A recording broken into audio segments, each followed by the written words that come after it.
Ya, assalamualaikum warahmatullahi wabarakatuh. Oke, di sini saya akan menjelaskan materi selanjutnya dari Sistem Informasi Manajemen. Materi ke-8 ini yaitu yang berjudul Informasi dalam Praktik. Saya akan mulai menjelaskan tentang informasi sebagai salah satu faktor penting penentu keberhasilan.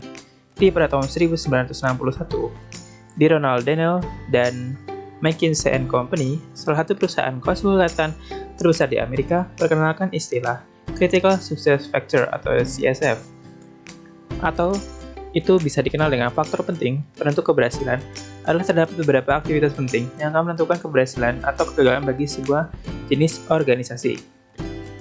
Aktivitas penting tersebut dinamakan CSF atau Critical Success Factor dalam bahasa Inggrisnya, dan faktor-faktor ini dapat berbeda-beda antara jenis organisasi. Nah, contoh dari CSF itu yang seperti apa? Itu seperti industri kendaraan bermotor, yang diyakini sebagai CSF adalah modal, jaringan dealer yang efisien, dan pengendalian biaya produksi yang ketat. Lanjut. Yang kedua, saya akan membahas tentang sistem pemrosesan transaksi. Apa itu sistem pemrosesan transaksi?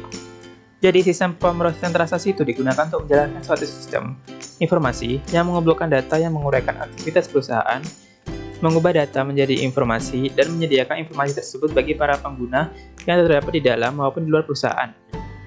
Istilah sistem pemrosesan data elektronik atau EDP, Electronic Data Processing, dan sistem informasi akuntansi juga telah dipergunakan. Namun, untuk saat ini kurang populer. Sistem pemrosesan transaksi adalah satu-satunya sistem informasi yang memiliki tanggung jawab untuk memenuhi kebutuhan informasi di luar perusahaan dan memiliki tanggung jawab untuk memberikan informasi kepada setiap unsur lingkungan selain pesaing. Salah satu contohnya itu adalah sistem yang digunakan oleh perusahaan-perusahaan distribusi. Sistem ini disebut sebagai suatu sistem distribusi atau dinamakan distribution system. Jadi kira-kira begitu untuk sistem pemrosesan transaksi. Lanjut. Tinjauan sistem. DFD mendokumentasikan suatu sistem dengan cara yang hierarkis. Diagram konteks adalah yang menyajikan sistem dalam konteks lingkungannya. Sistem yang memenuhi pesan pelanggan. Yang pertama itu ada order entry system. Dan ini sistem apa saja yang digunakan untuk memenuhi pesan pelanggan. Ya, walaupun bahasanya seperti ini sebenarnya gampang aja. Order entry system itu ketika memasukkan pesanan pelanggan ke sistem. Yang kedua itu inventory system, memelihara catatan persediaan. Yang ketiga billing system, membuat faktur pelanggan. Yang keempat accrued receivable, menagih piutang dari pelanggan. Jadi intinya itu seperti kita belanja menggunakan kredit. Kita belanja secara kredit menggunakan kartu kredit atau sejenisnya. Jadi nanti kita memiliki hutang kepada si perusahaan. Jadi kira-kira ya kurang lebih seperti itulah. Selanjutnya ada General Ledger System. Adalah sistem akuntansi yang menggabungkan data dari sistem akuntansi lain dengan tujuan untuk menyajikan gambaran keuangan operasi perusahaan secara gabungan. Terdapat dua sistem, yaitu sistem memperbarui buku besar atau Update General Ledger System dan sistem pembuatan laporan manajemen atau Prepare Management Report System. Selanjutnya, sistem informasi organisasi. Area-area bisnis perusahaan, antara lain keuangan, sumber daya manusia, layanan informasi, manufaktur, dan pemasaran, menggunakan base data yang diproduksi oleh sistem pemrosesan transaksi.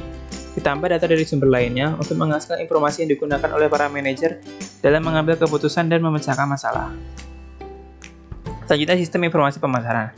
Sistem informasi pemasaran atau Marketing Information System atau disingkat MKIS, memberikan informasi yang berhubungan dengan aktivitas pemasaran perusahaan. Selanjutnya, sistem subsistem. Jadi subsistem itu dibedakan menjadi dua, yaitu subsistem output dan juga subsistem input. Di sini saya akan menjelaskan tentang apa itu subsistem output. Jadi subsistem output itu memberikan informasi mengenai unsur-unsur penting dalam bauran pemasaran. Bauran pemasaran terdiri atas 4 unsur utama yang dikelola oleh manajemen agar dapat memenuhi kebutuhan pelanggan dengan mendapatkan keuntungan. Yang pertama itu subsistem produk, yaitu memberi informasi produk itu seperti apa. Yang kedua subsistem lokasi, memberikan informasi lokasi dari perusahaan itu seperti apa. Yang ketiga ada subsistem bauran terintegrasi, memungkinkan manajer mengembangkan strategi yang mempertimbangkan pengaruh gabungan dari unsur-unsur di atas. Yang keempat, ada sistem promosi, yaitu memberi informasi iklan dan aktivitas penjualan. Dan yang terakhir itu ada subsistem harga, yaitu membantu manajer mengambil keputusan harga. Selanjutnya itu ada subsistem input. Nah, tadi kan sudah dibahas, subsistem itu ada dua, yaitu subsistem output dan juga input. Nah, untuk yang input itu yaitu sistem pemrosesan transaksi yang mengumpulkan data dari sumber-sumber internal dan lingkungannya lalu masukkannya ke dalam base data. Subsistem output itu, input itu dibagi menjadi dua, yaitu subsistem riset yaitu subsistem riset dan juga subsistem inteligensi. Subsistem riset itu pemasaran juga mengumpulkan data internal dan lingkungannya melakukan studi khusus. Jika subsistem inteligensi, pemasaran mengumpulkan data lingkungan yang berfungsi untuk menjaga manajemen tetap terinformasi mengenai aktivitas pesaing dan pelanggan perusahaan dan unsur-unsur lain yang dapat mempengaruhi operasi pemasaran. Jadi itu sistem yang ada di dalam input perusahaan atau ada di dalam perusahaan. Selanjutnya, sistem informasi sumber daya manusia, yaitu sistem informasi sumber daya manusia memberikan informasi kepada seluruh manajer perusahaan yang berkaitan dengan sumber daya manusia perusahaan. Selanjutnya ada sistem informasi manufaktur, yaitu sistem informasi yang memberikan informasi kepada seluruh manajer perusahaan yang berkaitan dengan operasi manufaktur perusahaan. Selanjutnya ada sistem informasi keuangan, yaitu memberikan informasi kepada seluruh manajer perusahaan yang berkaitan dengan aktivitas keuangan perusahaan. Dan yang terakhir ini adalah sistem informasi eksekutif, yaitu memberikan informasi kepada para manajer dan di tingkat yang lebih tinggi atas kinerja perusahaan secara keseluruhan.